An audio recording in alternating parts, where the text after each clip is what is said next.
শুভ দুপুর বন্ধুরা। দেখুন আজকে আমি ফুলকপি আলু পনিরের তরকারি করছি। পনিরগুলো ভেজে নিয়েছি।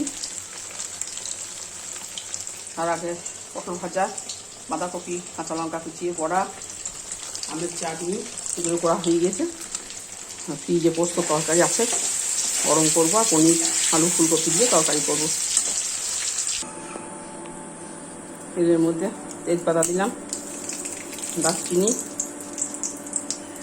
এলাচ, লবঙ্গ,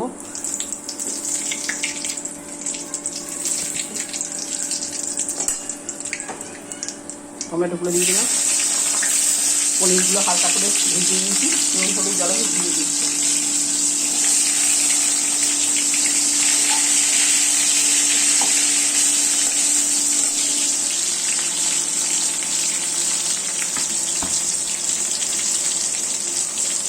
হলুদ দিলাম। ফুলকপিগুলো দিয়ে দিলাম। ফুলকপিটা একটু ভাপিয়ে নিয়ে জল ফেলে দিয়েছি।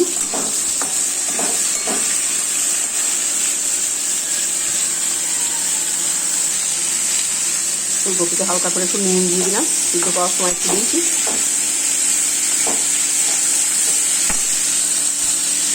এবার আলুগুলো দিয়ে দিলাম।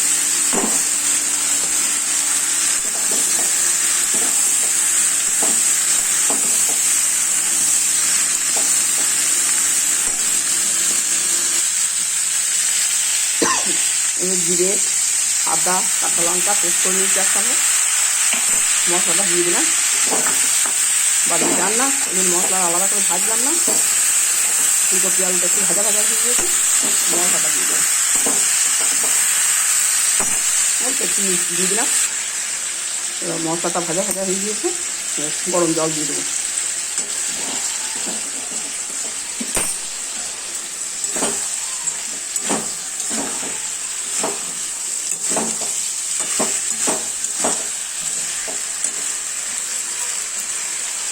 আজকে নিরামিষ, দশহরা, মনসা পুজো, বৃহস্পতিবার মুগের ডাল করেছি।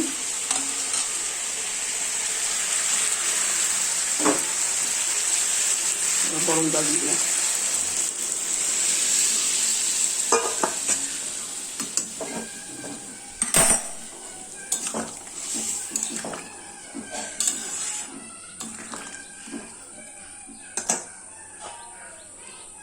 একটু ফুটে গেলে পনিরগুলো দেবো।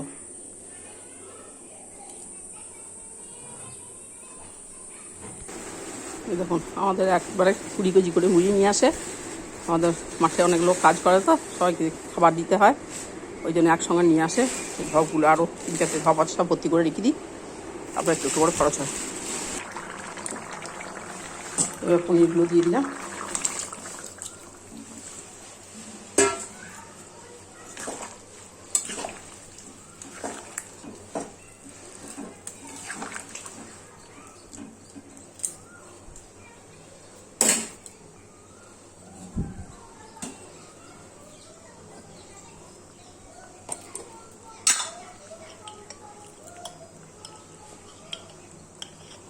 চামচ ঘি দিয়ে দিলাম।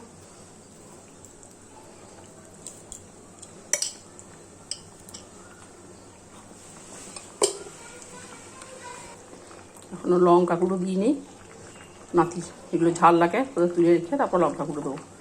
এইভাবে আমি পনির আলু ফুলকপি তরকারি বাড়ির জন্য এইভাবে রান্না করি। কেমন লাগলো বলবেন।